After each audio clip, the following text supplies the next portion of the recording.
Hilton brings you new ways to stay, with experiences that let you capture the glory days. Introducing the Graduate Hotels.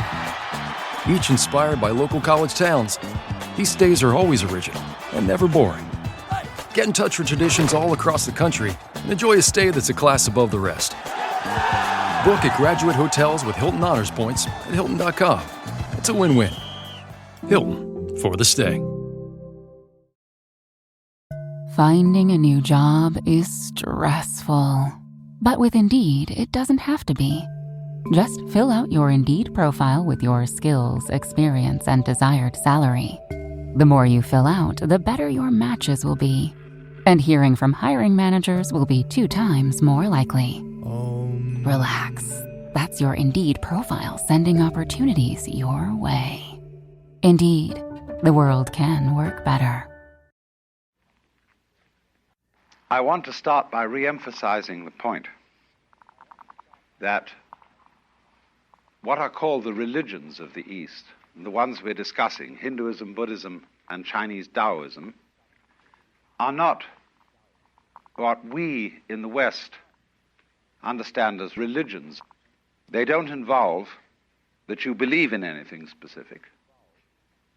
And they don't involve any idea of obedience to commandments from above. And they don't involve any conformity to a specific ritual, although they do have rituals, but their rituals vary from country to country and from time to time. Their objective is always not ideas, not doctrines, but a method for the transformation of consciousness. That is to say, for a transformation of your sensation of who you are. And I emphasize the word sensation because it's the strongest word we have for feeling directly. When you put your hand on the corner of a table, you have a very definite feeling. And when you are aware of existing, you also have a definite feeling. But in the view of these methods or disciplines, the ordinary person's definite feeling of the way he exists and who he is a hallucination. To feel yourself as a separate ego, a source of action and awareness that is entirely separate and independent from the rest of the world, somehow locked up inside a bag of skin, is seen as a hallucination. That you are not a stranger in the earth, that comes into this world either as a result of a natural fluke or being a sort of spirit that comes from somewhere else altogether. But that you, in your fundamental existence, you are the total energy that constitutes this universe. Playing that it's you. Playing that it's this particular organism. And even playing that it's this particular person. Because the fundamental game of the world is a game of hide and seek. That is to say, that the colossal reality, the energy that is everything, that is a unitary energy, that is one, plays at being many, at manifesting itself in all these particulars that we call you and you and you and you and you and you and you and you and this and that and all around us. And it's fundamentally a game. And you can say that this goes really for all the systems that I'm talking about. It's the basis of Hinduism, of Buddhism, and of Taoism, this intuition. Now, today we're going to talk about Buddhism. Buddhism is an offshoot of Hinduism. You could, in a way, call it a reform of Hinduism, or Hinduism stripped for export. It originates in northern India close to the area that is now Nepal, shortly after 600 BC. There was a young prince by the name of Gautama Siddhartha who became the man we call the Buddha. Now, the word Buddha is not a proper name, it's a title. And it's based on the Sanskrit root Buddh, B-U-D-H, which means to be awake. And so you could say the Buddha is the man who woke up from the dream of life as we ordinarily take it to be and found out who he was, who he is. It's curious that this title was not something new. There was already in the whole complex of Hinduism the idea of Buddhas, of awakened people, and curiously they are ranked higher than gods.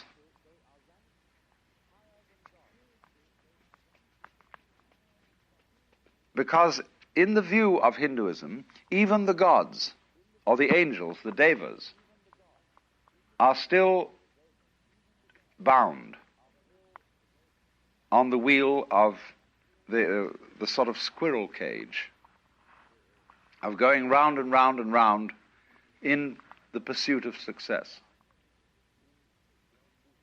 And the idea is that if you pursue something that you can call success, pleasure, good, virtue, which originally, of course, means strength, magical power, all these positive things, you are under illusion because the positive cannot exist without the negative. To be, you only know what to be is by contrast with not to be. So if we say, now, there is a coin in the left hand, there is no coin in the right. And from this you get the idea of to be and not to be.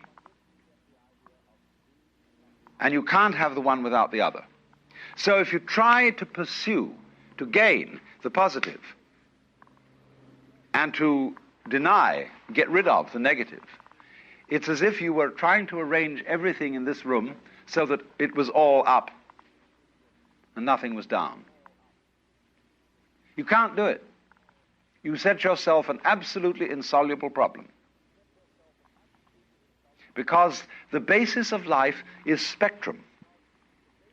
I'll consider the spectrum of colors. When you think of a spectrum, in what form do you think of it? Most people think of it as a ribbon, with red at one end and purple at the other. But the spectrum is actually a circle, because purple is the mixture of red and blue. It goes right round.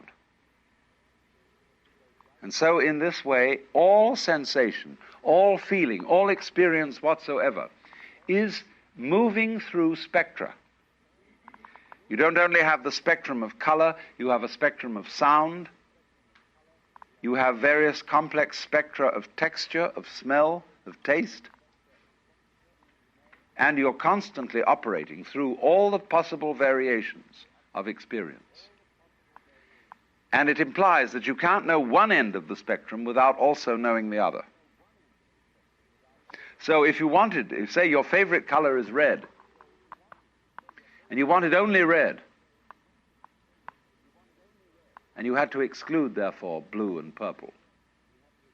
Without blue and purple, you can't have red. Behind, of course, all the various colors in the spectrum is the white light. And behind everything that we experience, all our various sensations of sound, of color, of shape, of touch, there's the white light.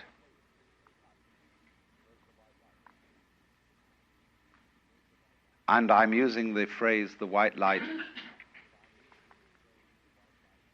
rather symbolically. I don't mean it literally. But there is common to all sensations what you might call the basic sense. And if you explore back into your sensations and reduce them all to the basic sense, you're on your way to reality, to what underlies everything, to what is the ground of being, the basic energy. And to the extent that you realize this and know that you are it, you transcend, you overcome, you surpass the illusion that you are simply John Doe, Mary Smith, or what have you. So then, the Buddha, as the man who woke up, is regarded as one Buddha among a potentiality of myriads of Buddhas. Everybody can be a Buddha. Everybody has in himself the capacity to wake up from the illusion of being simply this separate individual. The Buddha made his doctrine very easy to understand, because in those days there wasn't very much writing being done, and people committed things to memory.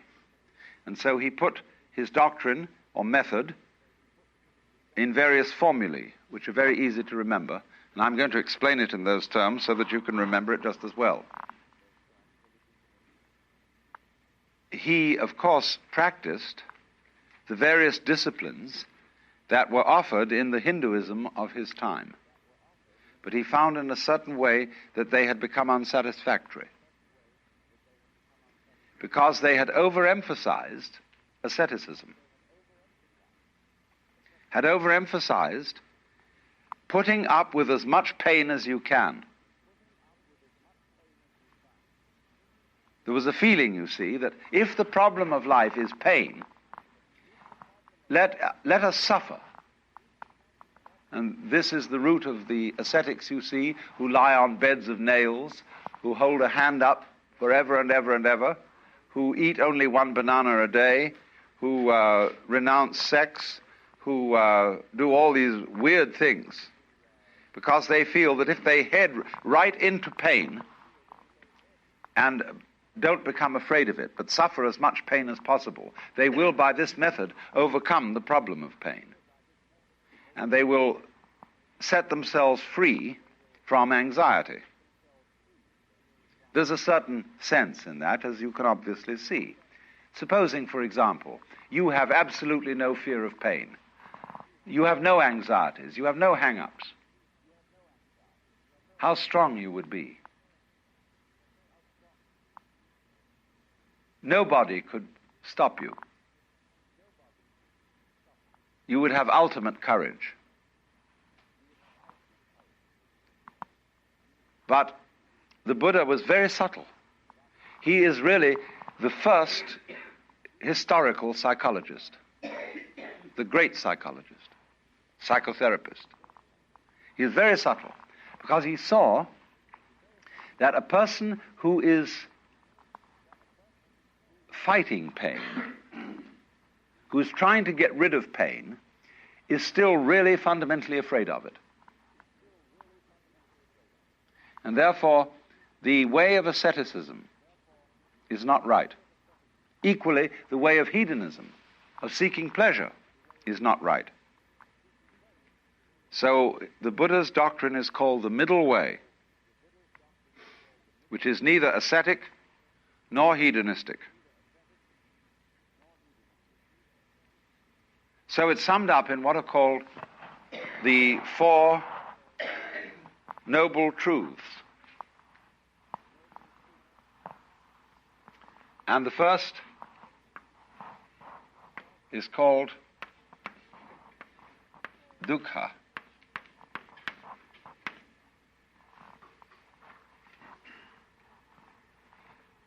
Dukkha means suffering in a very generalized sense. You could call it chronic frustration. And it is saying that life as lived by most people is dukkha. Is an attempt, in other words, to solve insoluble problems. Try to draw a square circle. You can't, because the problem itself is meaningless.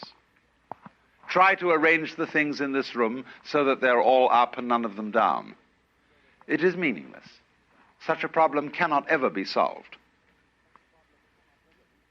So try to have light without dark, or dark without light. It can never be solved. So the attempt to solve problems that are basically insoluble and to work at it through your whole life, that is dukkha. Now, he went on to analyze this, that there are what he called 3 signs of being. The first is dukkha itself, frustration. The second is anitya.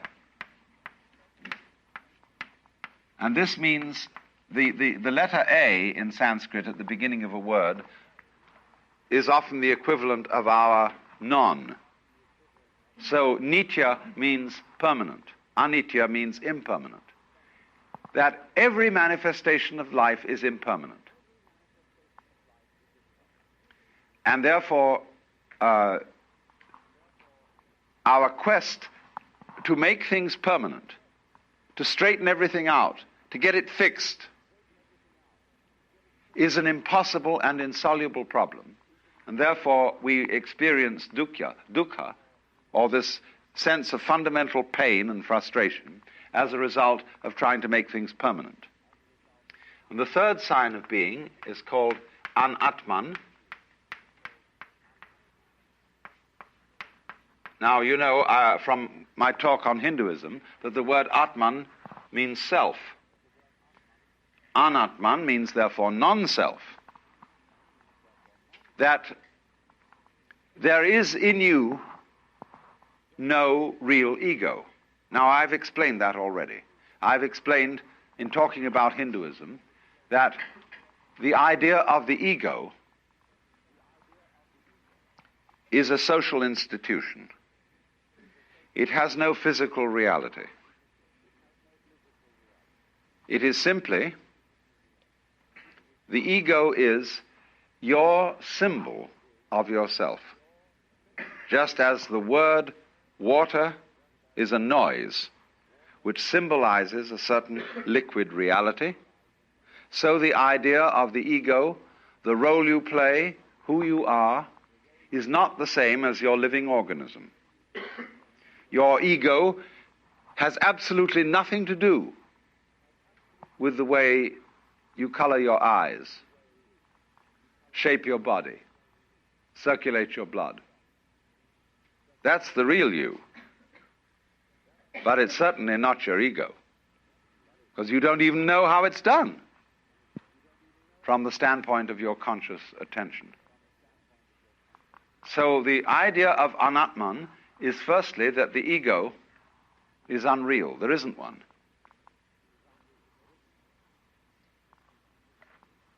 Now then, this then is the first truth. There is this situation that we have dukkha, or frustration, because we are fighting the changingness of things, and because we don't realize that the ego, the I, is unreal. The second of the Four Noble Truths is then called Trishna.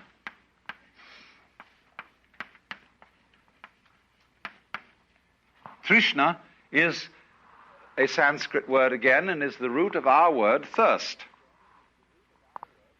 And it's usually translated desire, but it is better translated clinging, grabbing, or there's an excellent modern American slangy word, hang up. That is exactly what Trishna is, a hang up. Trishna is clutching. As, for example, what we call smother love.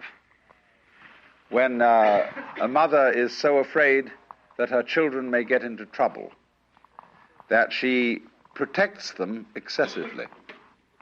And as a result of this, prevents them from growing. Or when lovers cling to each other excessively and have to sign documents that they will curse and swear to love each other always, they are in a state of trishna. And this is the same thing as holding on to yourself so tightly that you strangle yourself.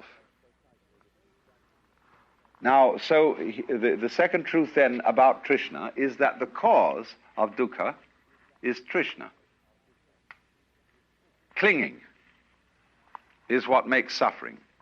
If you don't recognize that this whole world is a phantasmagoria, an amazing illusion, a weaving of smoke, and you try to hold on to it, you see, then you start suffering, seriously suffering. Trishna is in turn based upon avidya.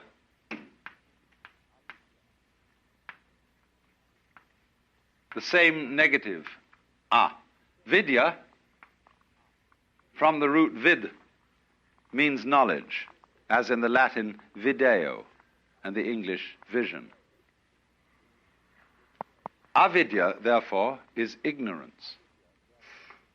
Gnosis, gna, means, of course, to know.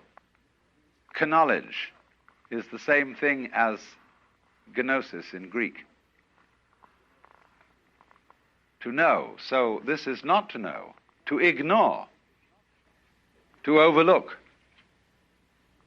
And I explained in the first talk in this series how we ignore all kinds of things because we notice only what we think noteworthy. And therefore our vision of everything is highly selective. We pick out certain things and say that's what's there, just as we select and notice the figure rather than the background. Sometimes I draw this on the blackboard and ask the question, what have I drawn? What would you say? What have I drawn? The circle. Any other suggestions? A hole in the black. Yeah, you're getting the point. I've drawn a wall with a hole in it, you see. But ordinarily, you've been reading my books. So, but ordinarily people see the ball, the circle, the ring or whatever, and never think of the background because they ignore the background. Just as one thinks that you can have pleasure without pain. You want pleasure of the figure and don't realize that pain is the background. So avidya is this state of restricted consciousness, restricted attention, that moves through life unaware of the fact that to be implies not to be, and vice versa. So now the third noble truth is called nirvana. The new McCrispy Strip is here. Dip approved by ketchup, tangy barbecue, honey mustard, Sprite, McFlurry, Big Mac sauce, double dipped in buffalo and ranch, more ranch, and creamy chili McCrispy Strip Dip. Now at McDonald's. Ba-da-ba-ba-ba. Vitamin Water was born in New York because New Yorkers wanted more. Like more flavor to go with all the flavor. A refreshing drink after climbing 6 flights of stairs to a walk-up apartment or standing in the subway station in 100-degree heat. Focus when I have an 8-hour shift. And XXX after I was out all night at a club. Call XXX. Drink Vitamin Water. It's from New York.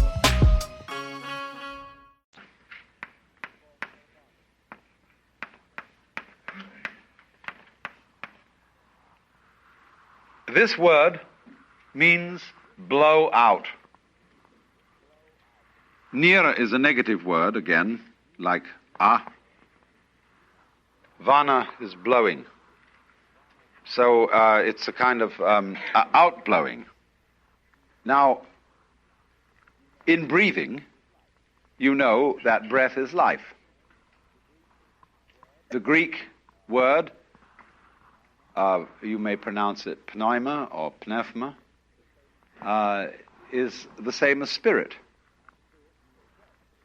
And spirit means breath. In the book of Genesis, when God had made the clay figurine that was later to be Adam, he breathed the breath of life into its nostrils.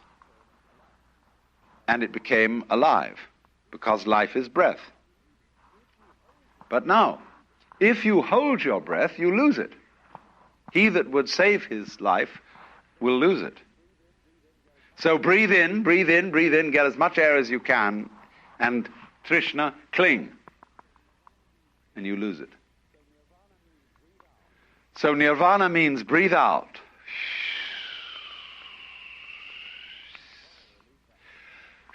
What a relief that was. The sigh of relief. Let it go. Because it'll come back to you if you let it go. But if you don't let it go, you'll just suffocate. So a person in the state of nirvana is what we might call a blown out person. Like blow your mind. Let go. Don't cling. And then you're in the state of nirvana. And I re-emphasize the point. This is not, I'm not preaching, see? I'm not saying this is what you ought to do. I'm simply pointing out a state of affairs that is so. There's no moralism in this whatsoever. It's simply pointing out, like, if you put your hand into the fire, you'll get burned. You can get burned if you want to. That's okay. But if it so happens that you don't want to get burned, then you don't put your hand in the fire. So in the same way, if you don't want to be in a state of anxiety all the time, and again I emphasize, if you like to be anxious, it's perfectly all right. See, Buddhism never hurries anyone on. They say, you've got all eternity through which to live in various forms. And therefore, you don't have just one life in which you've got to avoid eternal damnation. You can go running around the wheel and the rat race and play that game just as long as you want to, so long as you think it's fun. But if there comes a time when you don't think it's fun, you don't have to do it. So I wouldn't say to anyone who disagrees with me and who says, well, I think we ought to engage the forces of evil in battle and put this world to right and so on and so forth and arrange everything in this world so that it's all up. Try it, please. It's perfectly okay. Go on doing that.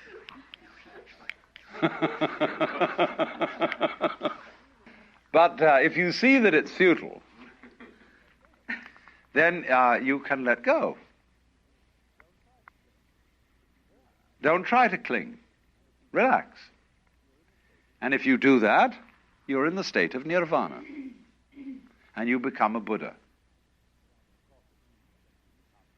And of course it means that you become a rather astonishing person.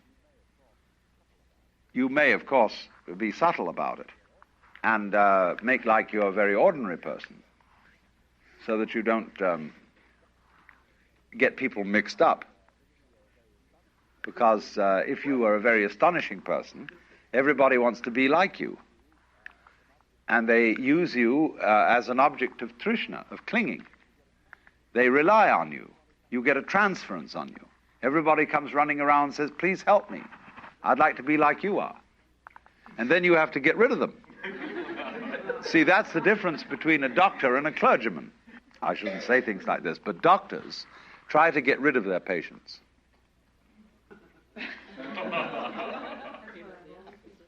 Clergymen try to get them hooked on the medicine so that they will become addicts to the church. And that's too bad, because there is a saying in ancient Christianity, crux medicina mundi, which means the cross, the medicine of the world. But you don't make medicine a diet. And so in Buddhism, the Buddha explained that his doctrine, his method, was a raft. It's sometimes called a yana. The word Y-A-N-A, yana, means a vehicle, a conveyance. And when you cross a river on a raft, and you get to the other shore, you don't pick up the raft and carry it on your back. You leave it behind. But people who are what I would call hooked on religion are always on the raft. They're going back and forth, back and forth, back and forth on the raft. So the clergyman tends to turn into a ferryman who's always on the raft and never gets over to the other shore himself. Now, something to be said for that, because how are we going to get the raft back to the first shore to bring over the other people? See? Somebody has to volunteer to take the back journey. But he must be awfully careful to realize that the real objective is to get the people across and set them free. If you dedicate yourself to ferrying people across, don't ask them to come back on the raft with you, because you'll get overcrowded and people will think that the raft is the goal rather than the other shore. So when I find this in actual practice, that when clergymen do not ever ask for money, and it's all right, like a doctor who simply charges a fee. Says, you come to me, you pay me so much. But the clergyman says, he doesn't say pay me so much. He says, we would like your pledge, your voluntary contribution. See, and then nobody knows what to give. But he has to go calling around all sorts of places. He becomes a fundraiser for this big project, the church. And it's a bad scene. Because if any church were really successful in liberating people, there would be no problems of economics at all. Because people would keep coming. As soon as you've got rid of people, like a doctor who gets rid of people becomes famous. Because they're cured. And so if in a certain church scene, people are cured, and they all therefore leave the church, more come in. There's a perpetual tide of more people. So you get a huge turnover. And that's the way to work it. That's the idea of the raft. Now then, the fourth noble truth is called marga. This word means path. And the way of Buddhism is often called the Noble Eightfold Path, because there are 8 phases. I won't say steps, because they're not sequential. They're all simultaneous.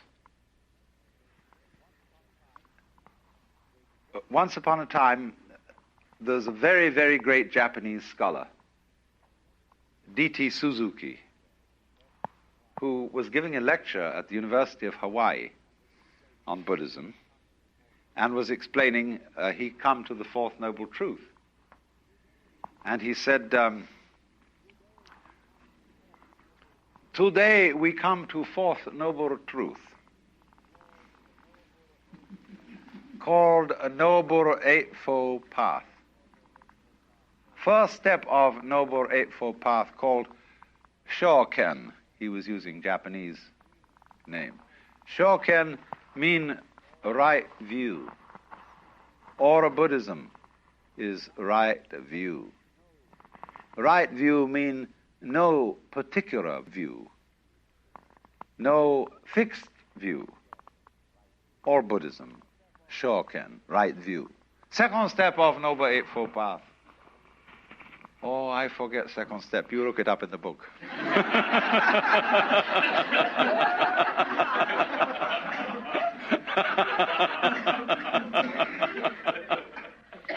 This man was one of the most terrific scholars in Chinese, Sanskrit, Tibetan, Japanese, and so on. So I'm not going to bother you with all the individual steps of the Eightfold Path. It really, all of them are subsumed under three headings, of which you can say that right view, which in Sanskrit is samyak.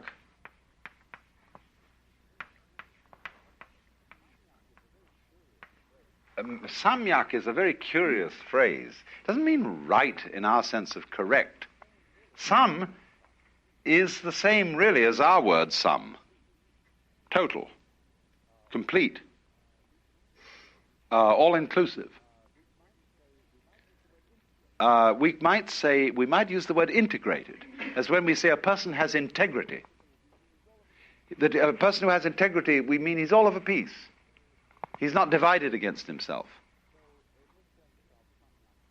So, in this sense of samyak, drishti,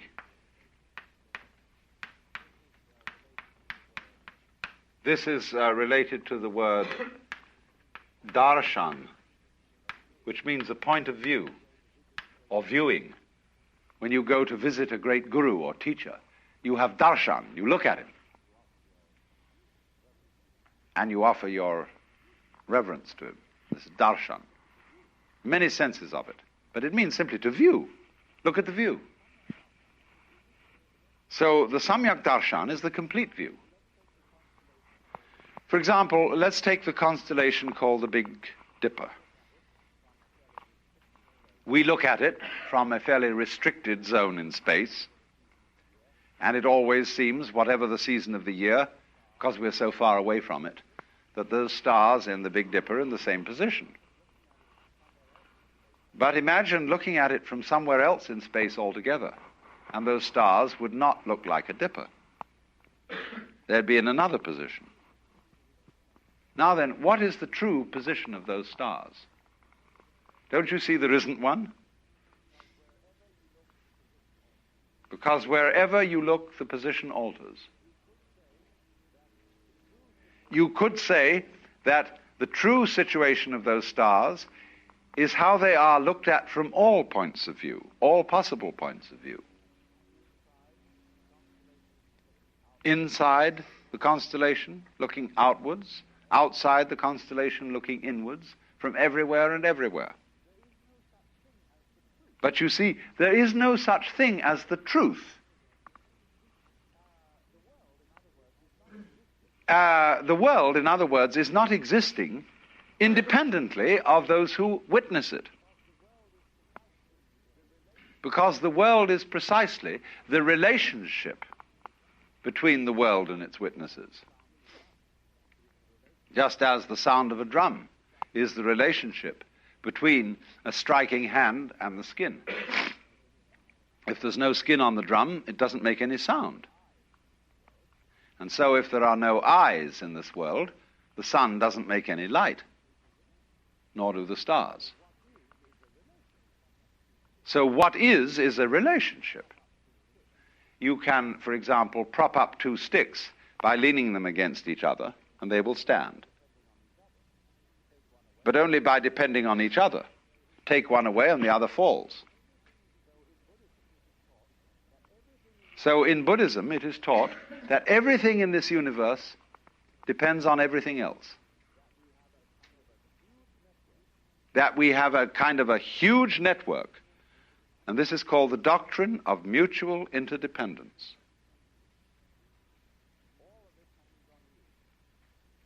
All of it hangs on you, and you hang on all of it, just as the two sticks support each other. And this is conveyed in a symbol which is called Indra's net. Imagine a multidimensional spider's web. In the early morning, covered with dewdrops. And every dewdrop contains the reflection of all the other dewdrops. And in each reflected dewdrop, the reflections of all the other dewdrops in that reflection. And so ad infinitum. That is the Buddhist conception of the universe. in an image. The Japanese call that jiji muge. A ji means a thing event, a happening. So between happening and happening, mu, there is no ge, separation. Jiji muge. Now, so the first phase of the Eightfold Path has to do with one's view, understanding of the world. The second phase has to do with action, how you act. And here we get the Buddhist view of behavior. A Buddhist doesn't base his ethics on the idea of commandments, of orders from a higher echelon of authority. Buddhist idea of ethics is based on expediency. If you are engaged in the way of liberation and you want to clarify your consciousness, doing that is inconsistent with certain kinds of action. So every Buddhist makes 5 vows, 5 precepts. And you may perhaps have heard the Buddhist formula of taking what is called Panchasila, the 5 precepts. And they take what are called Tisarana, the 3 refuges, and the 5 precepts. The refuges are the Buddha, the Dharma, the doctrine, and the Sangha, the fellowship of all those who are on the way. So the priest, the bhikkhu, the Buddhist monk, and the lay people will chant the formula. Buddhang saranang gacchami, Dhanghang saranang gacchami, Sanghang saranang gacchami. Those are the 3 refuges, the Buddha, the Dharma, and the Sangha. Then they take the 5 precepts. Panatipata veramani sikapadang samadhiyami. Adinadana veramani sikapadang samadhiyami. Kamesu michachara veramani sikapadang samadhiyami. Musavada veramani sikapadang samadhiyami. Kamesu michahara suramerya majapamadatana veramani sikapadam samadhiyami. So they take these 5 precepts. Panatipata. I undertake the precept to abstain from taking life. Adinadana. I undertake the precept to abstain from taking what is not given. Kamesu michahara. I undertake the precept to abstain from exploiting the passions. Musavada. I undertake the precept to abstain from falsifying speech. Sura merya majapamadatana. I undertake the precept to abstain from being intoxicated by sura, merya, and majapamadatana, whatever they were.